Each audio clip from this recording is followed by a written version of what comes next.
Hello friends, പത്തരമാറ്റിൻ്റെ പുതിയ എപ്പിസോഡിലേക്ക് എല്ലാവർക്കും സ്വാഗതം. അതിനുമുമ്പ് നമ്മുടെ ചാനൽ ആരെങ്കിലും സബ്സ്ക്രൈബ് ചെയ്യുകയുണ്ടെങ്കിൽ ഒന്ന് സബ്സ്ക്രൈബ് ചെയ്യണേ. അപ്പോൾ നയനയാണെങ്കിൽ ചന്തുമോളെയും കൊണ്ട് അവരുടെ റൂമിലേക്ക് ഇങ്ങനെ വരികയാണ്. ഇത് പുറത്തുനിന്ന് ഇങ്ങനെ ജലജ കാണുന്നുണ്ട്. ആദർശന് അത്ര ഇഷ്ടപ്പെടുന്നൊന്നുമില്ല. എങ്കിലും മോളെ കൊണ്ടുവന്നിട്ട് നയന പറയുന്നുണ്ട്, മോളുടെ കിടപ്പുമുറിയൊക്കെ മാറി, ഇനി തൊട്ട് മോൾ നമ്മുടെ കൂടി ഈ റൂമിലാണ് കിടക്കാൻ പോകുന്നത്. അതിനുള്ള അനുവാദമൊക്കെ ഞാൻ മുത്തശ്ശിയോടും മുത്തശ്ശനോടൊക്കെ ചോദിച്ച് വാങ്ങിയിട്ടുണ്ട്. അവരൊരു കുഴപ്പവും ഇല്ല എന്ന് പറഞ്ഞു എന്ന് പറയും. അന്നേരം ആദർശ് പറയുന്നുണ്ട്, അവരങ്ങനെ ഒരു കാര്യം പറഞ്ഞെങ്കിൽ പിന്നെ എനിക്കൊന്നും പറയാൻ പറ്റത്തില്ലല്ലോ എന്ന് പറയുമ്പോൾ, പറഞ്ഞിട്ടും കാര്യമൊന്നുമില്ല, ഞാൻ ഇത് തീരുമാനം എടുത്താൽ തന്നെയാണെന്ന് പറയും. എന്നിട്ട് ഞാൻ ഡോർ ലോക്ക് ചെയ്യാൻ പോവുകയാണ് എന്നിങ്ങനെ പറയാം. എന്നിട്ട് ഡോർ ഇങ്ങനെ ലോക്ക് ചെയ്യുകയാണ്. അന്നേരം ഇതെല്ലാം പുറത്ത് നിന്ന് ജലജ കാണുന്നുണ്ടായിരുന്നേ. എന്നിട്ട് നയന പറയാണ്, മോളെ നമുക്ക് നമ്മുടെ നടുക്ക് കിടത്തിയാലോ? അന്നേരം ആദർശ് ചോദിക്കും, എന്തിനാ നടുക്ക് കിടത്തുന്നേ, അരുകി കിടത്തിയാൽ പോരെ എന്ന് ചോദിക്കുമ്പോൾ, അയ്യോ അരുകി കിടത്തിയാൽ മോള് താഴെ വീഴില്ലേ എന്ന് ചോദിക്കുകയാണ് നയന. അന്നേരം ആദർശ് പറയുന്നുണ്ട്, താഴെ വീഴാതിരിക്കുക ഒരു പില്ലോ വെച്ചാൽ പോരെ എന്ന് ചോദിക്കുമ്പോഴേക്കും, അതിനിപ്പോൾ നടുക്ക് കിടത്തുന്നതിന് എന്താ ആദർശമായിട്ടിന് കുഴപ്പം എന്നിങ്ങനെ ചോദിച്ചുകൊണ്ട് കുട്ടീനെ ഇങ്ങനെ നടുക്കാണ് കിടത്തുന്നു. എന്നിട്ട് നയനെ കെട്ടിപ്പിടിച്ച് മോളെ ഇങ്ങനെ കിടക്കുകയാണ്. എന്നിട്ട് പറയുന്നുണ്ട്, മോളി ഗൗരവമൊന്നും കണ്ട് സങ്കടപ്പെടുകയൊന്നും വേണ്ട, മോളുടെ അച്ഛനല്ലേ, ഈ ഗൗരവമൊക്കെ നമുക്ക് പയ്യെ പയ്യെ മാറ്റിയെടുക്കാം. നയനാമ്മ ഇങ്ങോട്ട് വന്ന സമയത്താണ് നയനാമ്മ താഴെയും അച്ഛൻ മുകളിലും ആയിരുന്നു കിടന്നുകൊണ്ടിരുന്നത്. അതൊക്കെ പുഷ്പം പോലെ മാറ്റിയ ആളാണ് ഈ നയനമ്മ. അതുകൊണ്ട് ഈ ഗൗരവമൊക്കെ നമുക്ക് മാറ്റിയെടുക്കാം കേട്ടോ. ഈ അച്ഛനും അതുപോലെ മുത്തശ്ശിയും ഒക്കെ മോളോട് മിണ്ടും കേട്ടോ, അതിനുള്ള വഴിയൊക്കെ നമ്മുടെ കയ്യിലുണ്ട് എന്നൊക്കെ ഇങ്ങനെ പറഞ്ഞ് മോളോട് കഥയൊക്കെ പറഞ്ഞ് കെട്ടിപ്പിടിച്ച് കിടന്ന് ഉറങ്ങുകയാണ് നയന. ഇതൊന്നും ആദർശന് അത്രയ്ക്ക് അങ്ങ് ഇഷ്ടപ്പെടുന്നില്ല. പക്ഷെ വേറെ നിവൃത്തിയില്ലാത്തതുകൊണ്ട് സഹിക്കുകയാണ്. പിന്നെ കാണിക്കുന്നത് നമ്മുടെ ദേവയാനി ഇങ്ങനെ ഫോൺ വിളിച്ചുകൊണ്ടിരിക്കുന്നതാണ്. അവർക്കാണെങ്കിൽ ഒരു സംഘടന ഉണ്ടായിരുന്നു, ഒരു WDC. അപ്പോൾ അതിൻ്റെ പ്രസിഡൻ്റ് ആകാൻ വേണ്ടി ദേവയാനിയെ വിളിച്ചു. ദേവയാനി പറയുന്നുണ്ട്, പ്രസിഡൻ്റ് ആകാനൊന്നുമില്ല, ഞാൻ അതിലൊരു അംഗം ആയിക്കോളാം, എന്ന് വിളിച്ചാലും വന്നോളാം, അല്ലാതെ ചുമതലകളൊന്നും ഏൽക്കാനായിട്ട് എനിക്ക് കഴിയില്ല എന്തൊക്കെ ഇങ്ങനെ പറഞ്ഞിട്ട് ഫോൺ വെക്കുമ്പോഴാണ് അങ്ങോട്ടേക്ക് ജലജ വരുന്നത്. അപ്പോൾ ഈ കാര്യം ഇങ്ങനെ ദേവയാനി ഇങ്ങനെ പറയും. നേരത്തേനും ജലജ ചോദിക്കും, അവരൊക്കെ അറിഞ്ഞോ ഇവിടെ ഈ കുഞ്ഞ് വന്ന കാര്യം? ഇനിയിപ്പോൾ അറിഞ്ഞിട്ടുണ്ടെങ്കിൽ ഇതിനെക്കുറിച്ചായിരിക്കും ചർച്ച എന്ന് പറയുമ്പോൾ ദേവയാനി പറയുന്നുണ്ട്, അവരൊന്നും അറിഞ്ഞിട്ടൊന്നുമില്ല. അന്നേരം ജലജ പറയും, അതെ, ഇവിടെ വന്ന് കയറിയവളെ ഇത്രയും ദിവസം അച്ഛൻ്റെയും അമ്മയുടെയും കൂടെയാണ് കിടന്നുകൊണ്ടിരുന്നത്. ഇന്ന് പക്ഷേ ഏട്ടത്തിയുടെ മരുമകൾ അവളുടെ റൂമിലേക്ക് കൂട്ടിക്കൊണ്ട് പോയിട്ടുണ്ട്. എല്ലാ അർത്ഥത്തിലും നയന ആ കുട്ടീനെ മകളായി കണ്ടു കഴിഞ്ഞു.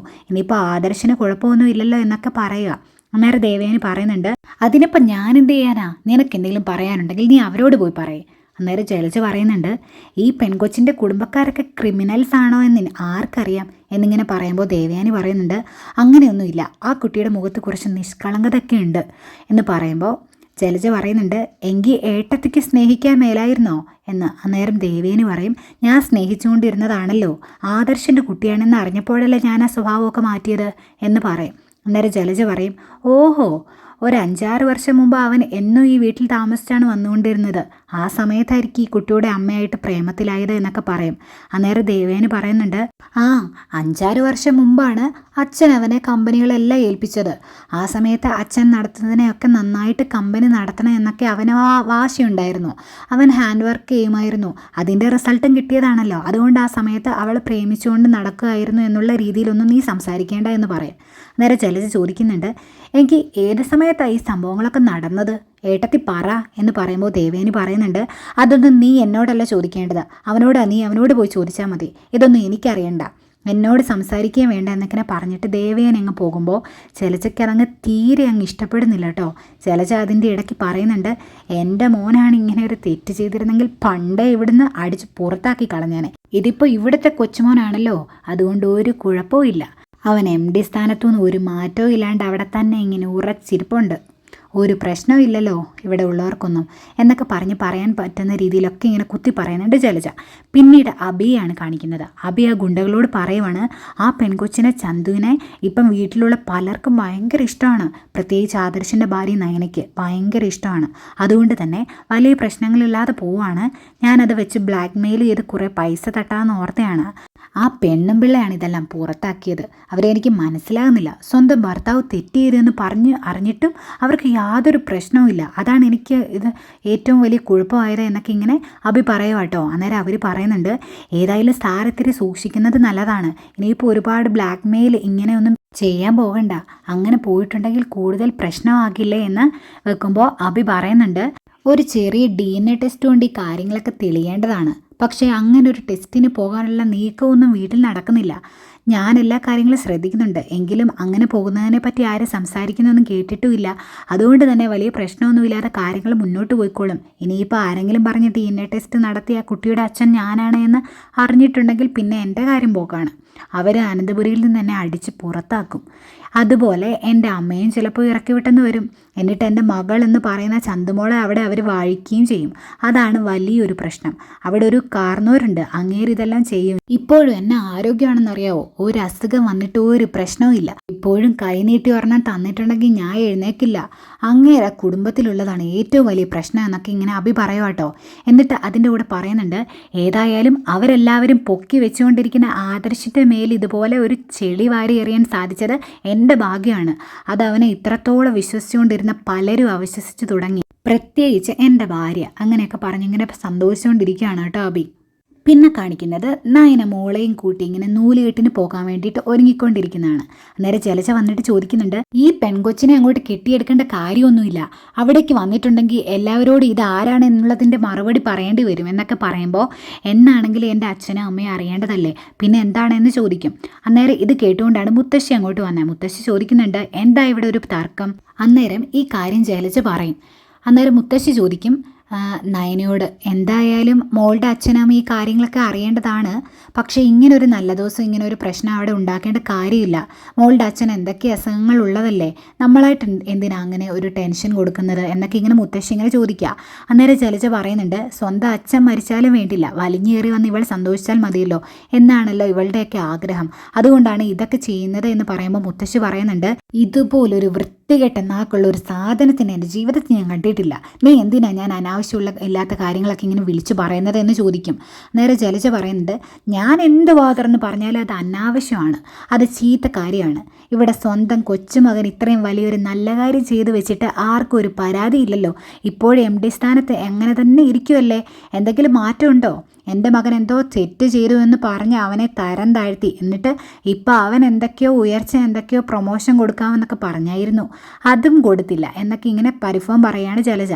അന്നേരം നയന പറയുന്നുണ്ട്, മുത്തശ്ശന് ഓരോരുത്തർക്കും എന്തൊക്കെ കൊടുക്കണമെന്ന് നല്ല ബോധ്യമുണ്ട്, അതനുസരിച്ച് മുത്തശ്ശൻ ചെയ്തോളുമെന്ന്. അന്നേരം ജലജ പറയുക, ചെയ്യും, അതുകൊണ്ടാണല്ലോ ഇപ്പം കൊച്ചുമോനെ മാത്രമല്ല കൊച്ചുമോൻ്റെ കൊച്ചിനെയും കൂടെ ഇങ്ങനെ പറഞ്ഞു കയറി വന്ന് ഇതിനെ ഇതുപോലെ സ്നേഹിക്കുന്നത് എന്നൊക്കെ ഇങ്ങനെ പറഞ്ഞ് ദേഷ്യപ്പെട്ട് അങ്ങ് പോവുകയാണ് കേട്ടോ ജലജ അങ്ങ് പോയി കഴിയുമ്പോഴേക്കും മുത്തശ്ശി പറയുന്നുണ്ട്, മോളെ ഞാൻ നോക്കിക്കോളാം, ഞാനും അച്ഛനും വരുന്നില്ല നൂലുകെട്ടിന്.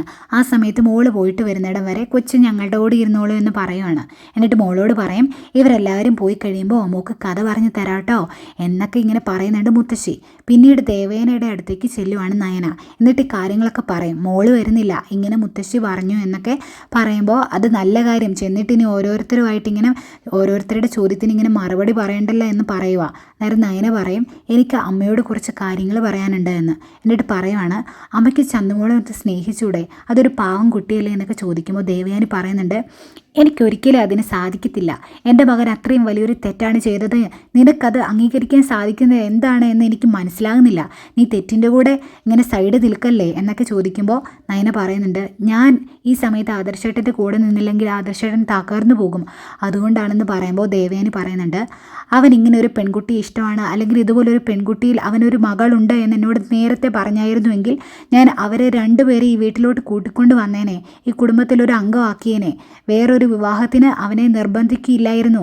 ഇതൊന്നും അവൻ എന്നോട് പറഞ്ഞില്ല, എന്നിട്ട് ഇതുപോലൊരു ചതി ചെയ്തു വെച്ചു. ഇതിപ്പോൾ മോളെയും ചതിച്ചതുപോലെ തന്നെ ആയില്ലേ, അതുകൊണ്ട് എനിക്കിതൊരിക്കലും സഹിക്കാൻ പറ്റില്ല എന്ന് പറയും. അന്നേരം നയന പറയും, എനിക്കൊരു പ്രശ്നമില്ലല്ലോ, ഞാനല്ലേ ഇതിനകത്ത് ഏറ്റവും പ്രശ്നമാക്കേണ്ടത്, ഇത് ഞാൻ സഹിക്കുന്നില്ലേ, എനിക്ക് അഡ്ജസ്റ്റ് ചെയ്യാനായിട്ട് പറ്റുന്നുണ്ട്, പിന്നെ അമ്മയ്ക്ക് എന്താണെന്ന് ഇങ്ങനെ ചോദിക്കുമ്പോൾ, മോൾക്കത് പറ്റുമായിരിക്കും, പക്ഷേ എനിക്കത് പറ്റില്ല. ഞാൻ ചിലപ്പോൾ ചന്ദമോളെ സ്നേഹിച്ചെങ്കിലും എനിക്ക് എൻ്റെ മകനെ എനിക്കിനി സ്നേഹിക്കാൻ പറ്റില്ല എന്ന് തന്നെയാണ് ദേവയാനി പറയുന്നത്. പിന്നീട് കനകയും ഗോവിന്ദനെയാണ് കാണിക്കുന്നത്. അവിടെ എല്ലാ അലങ്കാരങ്ങളും കാര്യങ്ങളും ഒക്കെ ഇങ്ങനെ ചെയ്യണമല്ലോ, നൂലുകെട്ടാണല്ലോ, അതിന് അവർ രണ്ടുപേരും തന്നെയുള്ളൂ. അപ്പോൾ നയന തലേദിവസം വരുമെന്ന് പറഞ്ഞു, പക്ഷെ വന്നില്ല. ഇന്ന് രാവിലെയെങ്കിലും നയനയോ ആദർശോടെ നേരത്തെ വരുമായിരിക്കും എന്നൊക്കെ ഇങ്ങനെ പറയും കേട്ടോ അവർ. പിന്നെ നന്ദു ഇല്ലാത്തതിൻ്റെ വിഷമമുണ്ട്, നന്ദു ഉണ്ടെങ്കിലും കാര്യങ്ങളൊക്കെ ഓടി നടന്ന് ചെയ്തേനെന്നൊക്കെ ഇങ്ങനെ പറഞ്ഞ് അവരവരുടെ ഇങ്ങനെ വിഷമങ്ങളൊക്കെ ഇങ്ങനെ പറയുന്നുണ്ട്. കുട്ടികളാരും അടുത്തില്ലാത്തതിൻ്റെ സങ്കടമൊക്കെ പറഞ്ഞുകൊണ്ടിരിക്കുകയാണ് ഇങ്ങനെ കാണിക്കുന്നത്. പിന്നീട് അഭിയും ജലജയാണ് കാണിക്കുന്നത്. ജലജ അഭിയോട് വന്ന് ഇങ്ങനെ പറയുവാണ്, എടാ ഇന്ന് പോകുമ്പോൾ ഈ വിഷയങ്ങളെല്ലാം നവ്യയുടെ വീട്ടിൽ പറയണം, അവരോട് ഈ കാര്യങ്ങളൊക്കെ അങ്ങ് അറിയട്ടെ. അന്നേരം അഭി പറയുന്നുണ്ട്, വേണ്ട ഇന്ന് പറയണ്ട, നമുക്ക് വേറൊരു ദിവസം പറഞ്ഞാൽ മതി. നൂലുകെട്ടൊക്കെ കഴിഞ്ഞ് പിന്നെ അവളും കുടുംബവും ഇങ്ങോട്ട് വരുമല്ലോ, അന്നേരം ഈ കാര്യങ്ങളെല്ലാം അറിഞ്ഞാൽ മതി. അന്നേരം ഡീറ്റെയിൽ ആയിട്ട് നമുക്ക് ഈ കാര്യങ്ങളൊക്കെ പറഞ്ഞു കൊടുക്കണം എന്ന് പറയുമ്പോൾ ജലജ പറയുകയാണ്, എനിക്കത് പറയാഞ്ഞിട്ടങ്ങ് ഭയങ്കര വിഷമം. പറഞ്ഞു കഴിയുമ്പോൾ കനകയുടെ കരച്ചിൽ കാണാമല്ലോ, അതാണ് എൻ്റെ ഏറ്റവും വലിയ സന്തോഷം എന്ന് പറയുമ്പോൾ അഭി പറയുന്നുണ്ട്, നമ്മുടെ കയ്യിൽ ഒരു ബോംബുണ്ടെങ്കിൽ അത് പെട്ടെന്നൊന്നും പൊട്ടിക്കരുത്. ശരിക്കും ഞാൻ ഈ കാര്യം മനസ്സിൽ വെച്ച് ആദർശിൻ്റെ കയ്യിൽ നിന്ന് കുറേ പൈസ അടിച്ചു മാറ്റിയതാണ്. അന്നേരമാണ് ആ നയന വന്ന് ഇതെല്ലാം പൊളിച്ചത്. അതോടുകൂടി ആ സംഭവം തീർന്നു. അതുകൊണ്ട് അമ്മ ഇതിപ്പോഴും ഒന്നും പൊളിക്കരുത്, ഇങ്ങനെ മനസ്സിൽ വെച്ചേക്കണം, ആവശ്യം വരുമ്പോൾ എടുത്ത് പ്രയോഗിക്കാൻ വേണ്ടി. അതേ ഒരു സന്തോഷമല്ലേ എന്നൊക്കെ ഇങ്ങനെ ചോദിക്കുമ്പോൾ അത് നേരാണ് എന്ന് ജലജ പറയുന്നുണ്ട്. എന്നിട്ട് അഭി പറയുകയാണ്, നവ്യയുടെ മനസ്സിലിപ്പോൾ ആദർശിനെക്കുറിച്ച് വലിയ അഭിപ്രായമൊന്നുമില്ല. പണ്ട് ഒരുപാട് പുകഴ്ത്തിക്കൊണ്ട് നടന്നതാണ് അവൾ. ഇപ്പോൾ ആ രീതിയൊക്കെ അങ്ങ് മാറി. ആ സ്ഥാനത്ത് അവളുടെ മനസ്സിൽ ഈ ആദർശിനേക്കാൾ ഒരുപാട് ഉയരത്തിലാണ് ഞാൻ എന്നൊക്കെ ഇങ്ങനെ പറഞ്ഞിട്ട് അഭി അങ്ങ് പോകുമ്പോൾ ഭയങ്കര സന്തോഷത്തോടെ നിൽക്കുന്ന ജലജയെ കാണിച്ചുകൊണ്ടാണ് ഇന്നത്തെ എപ്പിസോഡ് വൈൻഡപ്പ് ചെയ്യുന്നത്. അപ്പോൾ ഇനി നാളത്തെ കഥ എന്താണെന്ന് നമുക്ക് കാണണ്ടേ. അപ്പോൾ ഈ ചാനലൊന്ന് സബ്സ്ക്രൈബ് ചെയ്യണേ, അതുപോലെ ലൈക്ക് ചെയ്യാനും ഷെയർ ചെയ്യാനും മറക്കല്ലേ. അപ്പോൾ ഓക്കെ, ബൈ ബൈ.